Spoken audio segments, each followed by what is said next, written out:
For part D, it asks us to find the minimum and maximum number of chocolates I bought. For this we will be using the min and max function which we did. Over here it would be better to write max and min separately and then perform the functions in the columns next to them. Max function, select the range and enter. And for the min function, again repeat the steps. And here we have the maximum and the minimum. The next part asks us the average amount of chocolates which I buy. This means we need to take the average of the quantity of chocolates. For this we will perform the average function.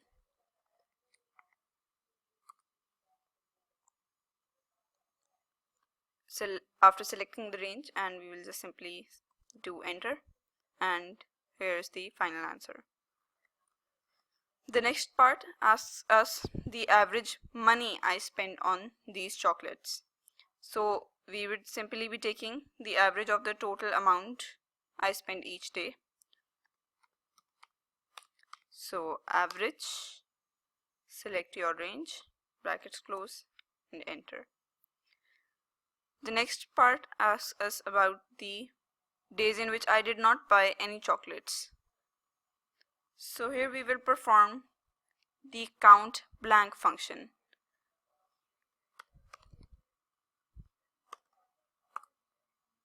We will select the range, and this will tell us that one of these cells is blank, which means I did not buy any chocolates this day.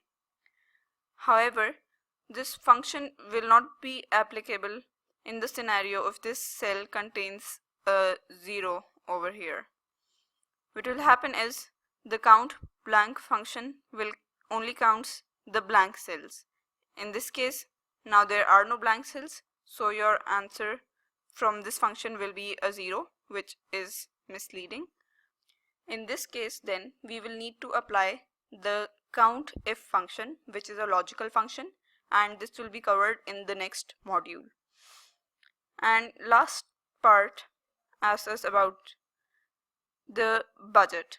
So it states that my budget for chocolates in 9 days is $65.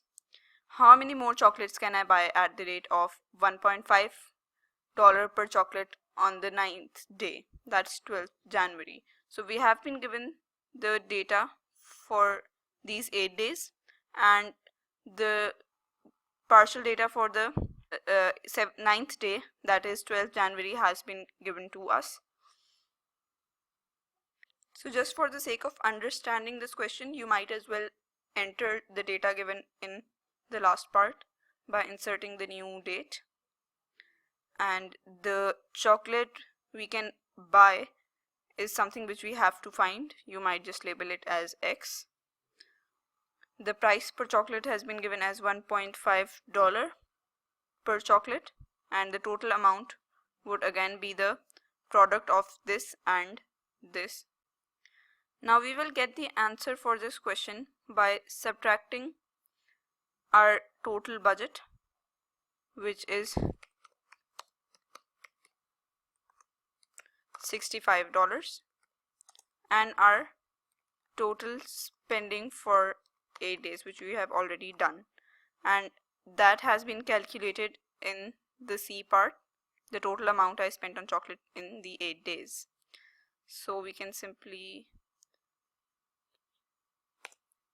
link this cell by typing equals to and then selecting a cell. You link this cell with this cell. If you change the value later on for this answer will automatically get updated. So in a case where you have performed the function in part C incorrectly and you go and change this, the working for this question will change automatically and you would not have to waste your time. So cell referencing is a useful thing. Another way you could have done this was to copy and paste this value over here, but that would have been less useful. Now moving towards the final answer, calculate the money that I have left for spending on the 9th day, which we can find by simply doing equals to, selecting this and subtracting it by this, and here we have our money left. And now we have the rate for a chocolate and the money left. So what we will do is we will